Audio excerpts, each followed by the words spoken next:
Para maging IM ready sa bagyo at baha, pwedeng mag-install sa inyong mga smartphone at tablet ang mga application na isang tap lang ay may impormasyon na po kayo.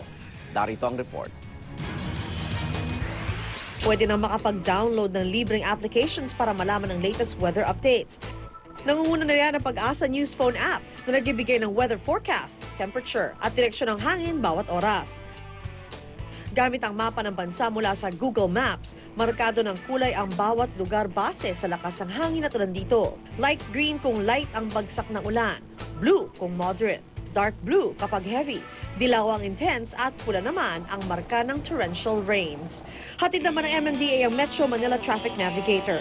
Mula sa libreng phone app na ito ay magiging updated naman tayo sa daloy ng trapiko sa Metro Manila, lalo na ngayong maulan at maraming kalsadang agad binabaha. Nagbibigay dito ng suggestions sa alternate routes na pwedeng daanan. Gamit naman ang app na Arco, malalaman mo rin ang mga lugar na dapat iwasan kapag maulan dahil meron tong flood hazard map. User-friendly din ang app na ito dahil in one touch, malalaman na natin ang temperatura, pressure at humidity at ang tamang oras sa inyong kinalalagyan. At syempre, huwag kalimutan ng IM Ready na serbisyong publiko hatid ng GMA. Nagbibigay din to ng libreng hourly weather forecast, road watch o ulat sa lagay ng trapiko at iba pang mahahalaga impormasyon tungkol sa mga insidente na pwedeng makaapekto sa daloy ng trapiko.